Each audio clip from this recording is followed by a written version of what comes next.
আজকে আমি সোনামুগ দিয়ে সেদ্ধ ডাল করব, একটা আপনাদের দেখাবো।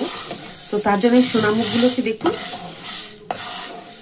একটু হালকা করে ভেজে নিচ্ছি। এটা ভাজা হয়ে গেলে আমি একটু ধুয়ে নেব ঠান্ডা হয়ে যাওয়ার পরে। তো আমি ভালো করে ভেজে নিই, বেশ সুন্দর একটা ভাজা গন্ধ আসবে, তারপরেই ডালটা দেবেন।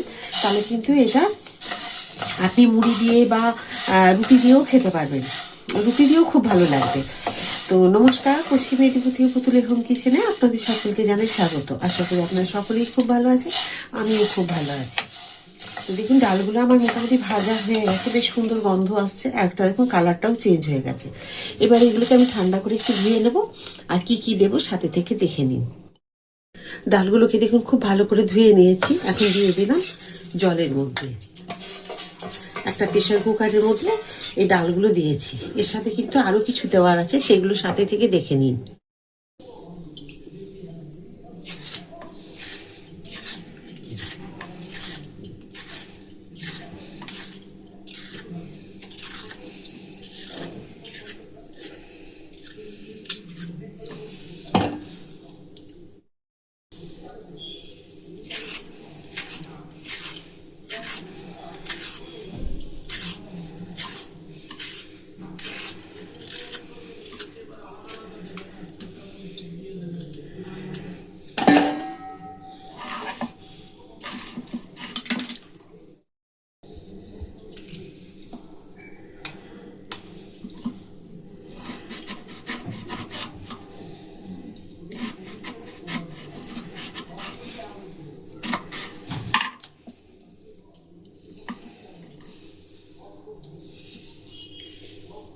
এইভাবে কেটে নিতে, লম্বা লম্বা করে কেটে নিলে ভালো লাগবে দেখতে।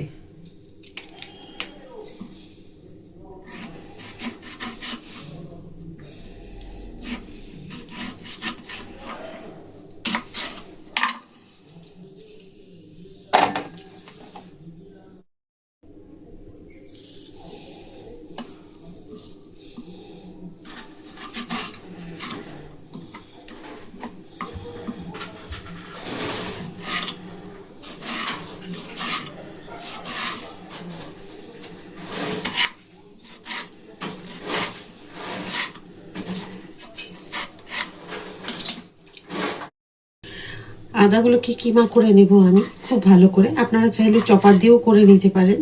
তো যদি রসুন দেয়, রসুন দিতে হবে না, এটাই রসুন দেওয়া যাবে না, পেঁয়াজ দিতে পারেন। তো পেঁয়াজ দিয়ে পরে চপারে কিন্তু ভালো চপ করা যাবে, কিন্তু অল্প একটু আদা তো এখানে চপারে চপ করতে গেলে খুব অসুবিধে হবে।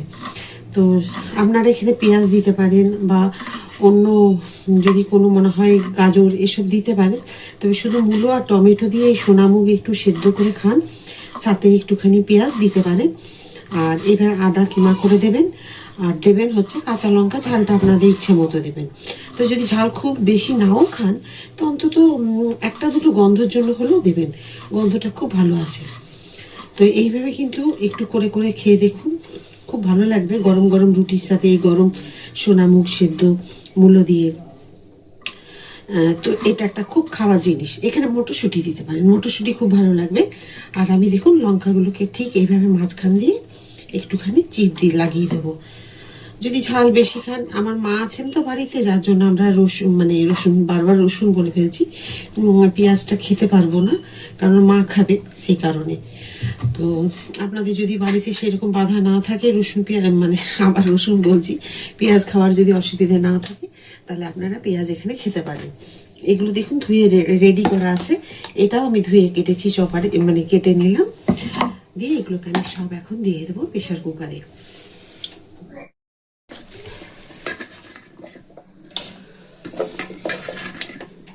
খুব বেশি জল দেওয়া যাবে না। আমি যেহেতু একটুখানি এগুলোকে সেদ্ধ করতে বেশি সময় লাগবে না।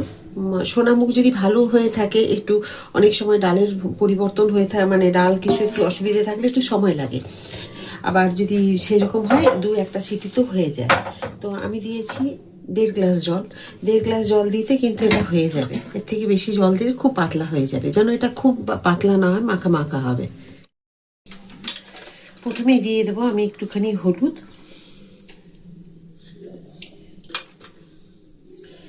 দেবো একটু কালো জিরে, দেব একটু সাদা জিরে, দেব একটুখানি নুন,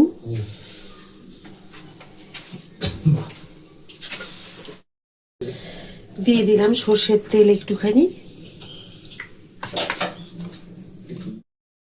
দেব একটা তেজপাতা, দিয়ে এখন আমি এটাকে টাইট করে দেবো। দুটো সিটি ভালো করে পড়ে যাবে যখন দেখবো, তখন একদম লো ফ্লেমে আমি 15 মিনিট রেখে দেবো, তাহলে কিন্তু খুব ভালো সেদ্ধ হবে। ডাল দেখুন সেদ্ধ করে নামিয়েছি এখানে আমি, আর এখানে দিয়েছি একটা হাতার মধ্যে কয়েকটা কারিয়া পাতা, দেব একটু কসুরি মেথি এখানে, এইগুলো অপশনাল, আপনারা দিলে দিতেও পারেন নাও পারেন। দেব একটুখানি তেল, দিচ্ছি একটুখানি জিরে,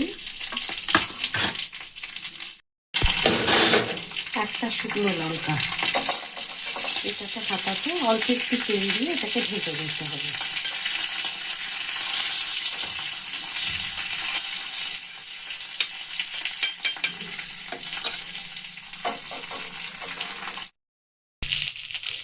দেখুন কি সুন্দর হয়ে গেছে।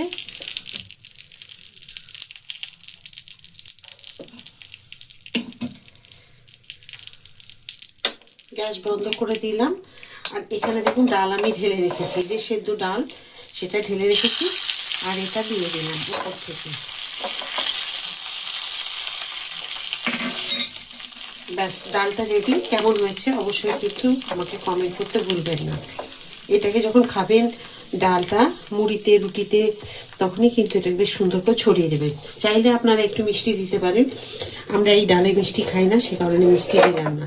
যারা একটুখানি মিষ্টি খাওয়া পছন্দ করেন একটুখানি মিষ্টি দিতে পারেন, চিনি। দেখুন এই যে ডালটা করলাম, এটা কিন্তু খুব সুন্দর লাগে খেতে। এইরকম ডাল আমাদের অনেক রকম, 5 রকম বা 9 রকম গোটা দিয়ে গোটা সেদ্ধ করা হয় আমাদের যে সরস্বতী পূজায় পান্তা হয় তখন, কিন্তু এটা কিন্তু গোটা নয়, এটা দেখেছেন, ওটা অন্য রকম হয়। আমার ওটা ভিডিও একটা দেওয়া আছে, আপনারা দেখে নেবেন। আর এটা কিন্তু একদম আলাদাভাবে করলাম, এটা কিন্তু খুব সুন্দর লাগে মুড়িতে খেতে, আর রুটি পরোটাতেও খেতে পারবেন, তবে মুড়িতে বেশি ভালো লাগে এটা খেতে। তো একবার অবশ্যই তৈরি করে খান, আর কমেন্ট করে আমাকে জানান কেমন হয়েছে। যদি ভালো লাগে লাইক, সাবস্ক্রাইব আর শেয়ার করে আমার সাথে থাকবেন। আবার একটা নতুন ভিডিওতে নতুন রান্না নিয়ে আপনাদের সকলের কাছে আমি চলে আসবো। সবাই খুব ভালো থাকুন, সুস্থ থাকুন। রাধা।